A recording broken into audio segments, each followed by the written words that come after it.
রান্না বান্না এইমাত্র কমপ্লিট করলাম, করে নিয়ে এই যে দাদু এসছে, দাদুকে নিয়ে যাচ্ছি মামা দাদু বাড়ি, মানে যে দাদুর শ্বশুর বাড়ি এই কুসকরাটি, আর 3 দিন গেছে ওই বাড়ি চললে। ওইগুলো আগে কুয়াটা ছিল,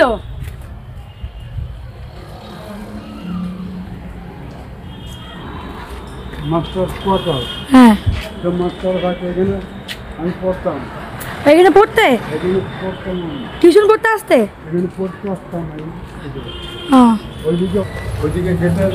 থাকতে কোন দিকে দাও, থাকতে কোন গান ওইখানে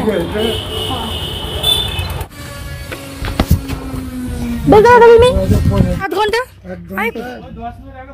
আচ্ছা বেশ এসছো না। হ্যাঁ আজ ভাড়া ধরো তো বলবে, এইদিকেও বেরিয়ে যাবো, অসুবিধা নেই।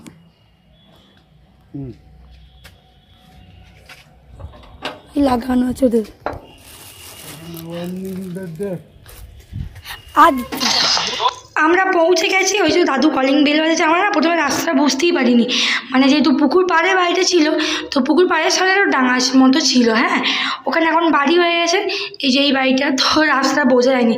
আজকে অনেক বছর পর প্রায় তোমার 7-8 বছর পর তো এলাম, 7-8 বছর কি তারও বেশি, তবু কম নয়। শ্বশুরবাড়ি এসছে আনন্দ। নিচে ভাড়া আছে এখন,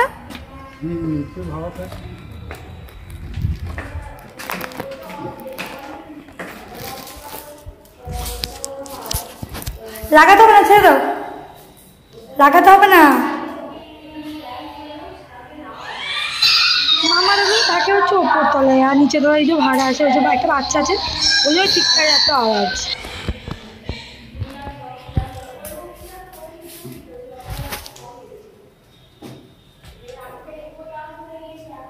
এখন আসছেনি ওদের,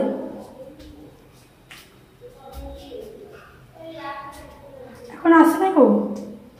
ওদের যেহেতু ওপরতলায় মানে নিচের তলায় ভাড়া থাকে, ওপরতলায় থাকে, তো গেট লাগানো আছে, ওই জন্য ওরা এখন আসতে দেরি। এবার তো আমরা এই ব্যালকনিতে একটু বসলাম, ছোটোবেলা না এই ব্যালকনিতে একটা টুল নিয়ে বসতাম, দেখতে পাচ্ছি পুকুরটা ওর পাশেই হাই রোডটা, মানে ওখান থেকে আমরা মামা দাদুর বাড়ি দেখতে পাই। অথচ আজকে রাস্তা ভুলে এলাম, রাস্তা ভুল করিনি, ওই বাড়িটা ছিল তো ওই জন্য একটু গন্ডগোল হয়ে গেছে।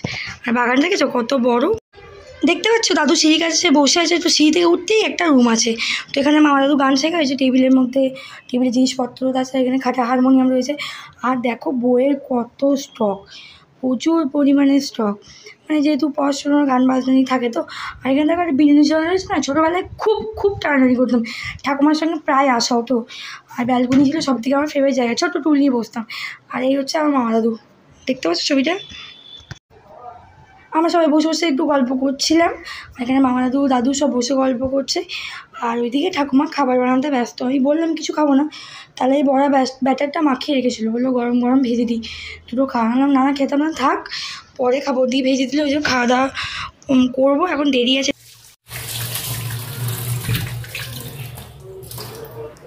এই মাত্র বাড়ি এসে পৌঁছলাম, এখন 12টা 42 মতো বাজে। তো মামা দাদুর বাড়ি থেকে বাড়ি এসে মানে ওই বাড়ি গেলাম, ওই বাড়ি থেকে 3 দিনকে নিলাম, 3 দিন শুধু আমরা খেয়ে না কাছ থেকে বিক্রমও চলে এসেছে, 3 দিনকে ওই বাড়ি আসবে নিয়ে এলাম। আর বাবা আইসক্রিম কিনে দিল, আইসক্রিম 3 দিনকে দেখাই আইসক্রিমটা, কেননা বাবাকে অলরেডি আইসক্রিম কিনে দিয়েছিল, মানে খাচ্ছিল বসে বসে, না আইসক্রিম দেবো দেখালাম না। যাই হোক এই ভাতটা মাখবো, 3 দিনের ভাতটা খাওয়াবো, দাদু যা খাবে, দাদু ভাত খাবে, কাকে দাদুকে সবাইকে ভাত চকচক করছে। থালাটা আবার কি হয়েছিল, তাহলে বিক্রম খায়।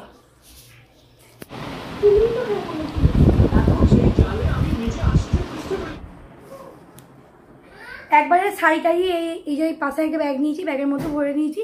যেহেতু কৌশিক আমার বসা রটন্তি মায়ের ওখানে তো মৎস্য খাওয়ানো হবে, তা এখানে তারা মন্দিরও খাওয়ানো হয়েছে, কিন্তু দুপুরবেলা জানতাম না, তাছাড়া জানলেও যাওয়া হতো না, কারণ দাদু এসছে তো।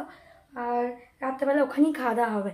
আর এখন ঘড়ি কাটা বিকেল 6:45-র দিকে, দাদু বেরিয়ে যাবে, টোটো চলে এসছে। আর ওখান থেকে আমি ইয়ে করবো, ওই বাড়ি থেকে জন্মাষ্টমী বাসন দিয়েছিল পাশাপাশি দিদাদের পুজোর জন্য, বাসনগুলো দিদা দিয়ে গেছে, একবার নিয়ে চলে যাবো, যাবার সময় নামিয়ে দেবো, আমি ওখানেই নেমে পড়বো। ভালো নয় টিনটিন, চলো। হ্যাঁ ওখানে নিয়ে যাবো তো।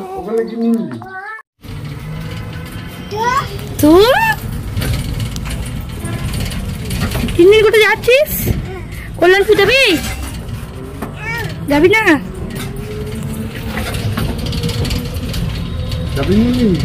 না চাবি রেখে এসছি।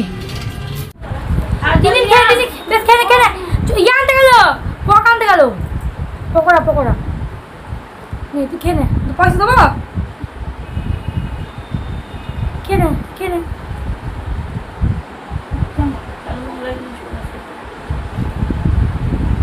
খেয়ে নাও একটু বসে কটা খেতে হবে 9টায় আমি কিচ্ছু খাবো না 9টায় খাবে 9টা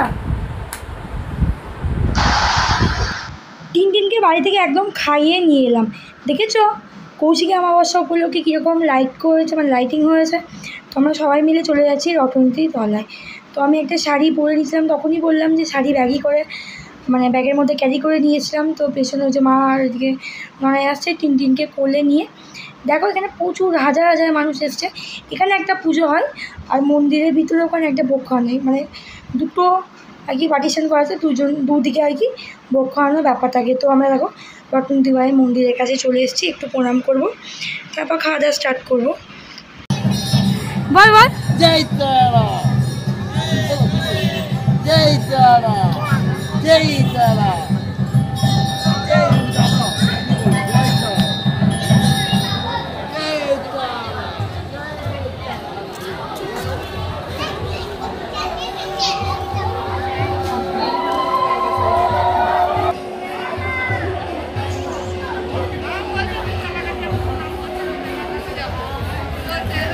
এখানে খাওয়াই নি আজকে এখানে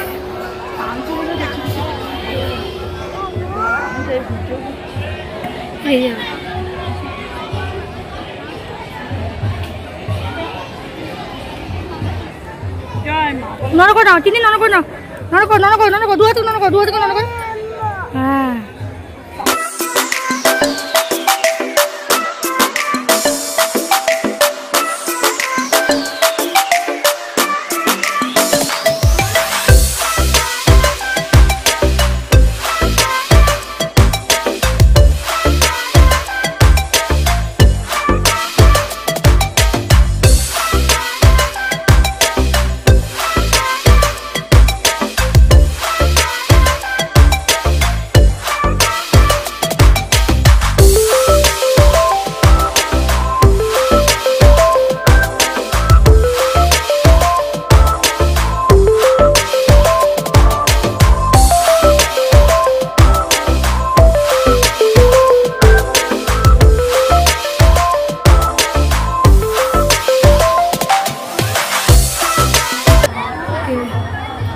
ঠিক আছে ওই যে ওইটা মাথা গুজে দিতে হবে না চলো হাতি হাতি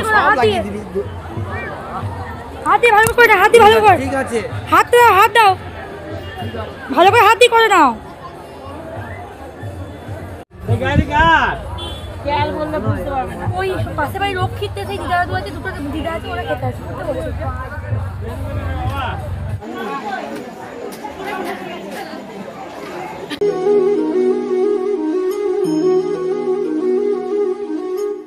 আমরা চলে এলাম সংগতিপল্লীর আর একটা মন্দিরে যেখানে আছেন মা কালী রাধাকৃষ্ণ এবং শিব ঠাকুর তো এখানেও আমাদের নিমন্ত্রণ ছিল আর রটনতলায় এত ভিড় ছিল আর টিনের শরীরটা একটু খারাপ তাই ভাবলাম ওখানেই চলে যায় প্রত্যেক বছর তো রটনতলায় খাওয়া হয় এই বছর এখানেই খাই প্রত্যেক বছর বাড়ি গিয়ে গিয়ে বলে আসে তো আসাই হয় না তো বললাম চলো এখানে করেছে পোলাও আর ওখানে করেছে খিচুড়ি তো খিচুড়ি খাওয়ার মজা আলাদা যাই হোক দিনের বেলায় যাদের বাড়ি গেছিলাম ওই যে দেখো আকাশি কালার শার্ট পরে নিচে দাঁড়িয়ে আছে ওদের বাড়ি গেছিলাম তো ওনারাও খেতে এসছে আর এই হচ্ছে সেই ঠাকুমা যে এই দিদাদের বাড়ি মানে যেই ঠাকুমার বাড়ি সকালবেলায় গেছিলাম তো উনি তো রান্না করেছিল তখন দেখানো হয় খেতে এসছে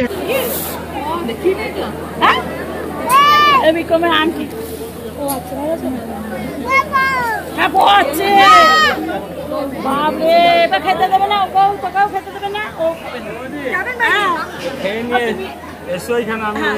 অসুবিধা নাই তো না আমি খেলাম বেশ ভালো করছো আমার দাদাকেও খাই আমরা ভিডিও করেছি তুমি চুপি চুপি খেয়ে নিয়েছো ও তুমি যদি খেয়েছো যদি বাড়ি যাবে তাহলে চলে যেতে পারো আমরা এদিকে চলে যাবো অসুবিধা না চলে যাই হ্যাঁ তুমি শুধু হাতে গেছে হ্যাঁ তুমি বাড়ি পালাও না আর কিছু করতে যাও চলে যাও তুমি তোমার দাদাকে নিয়ে চলে যাও আমরা চলে যাবো মামিতে এই যেতে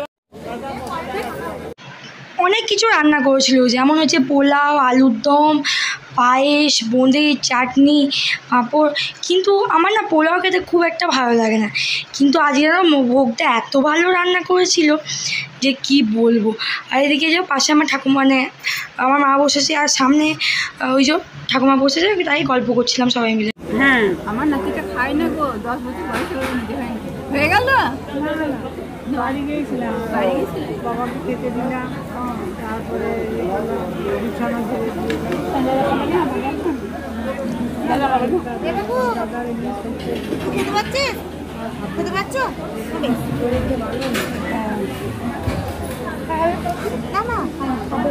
আমাদের ফ্ল্যাটে ছিল, কিন্তু তলায় হয়েছিল।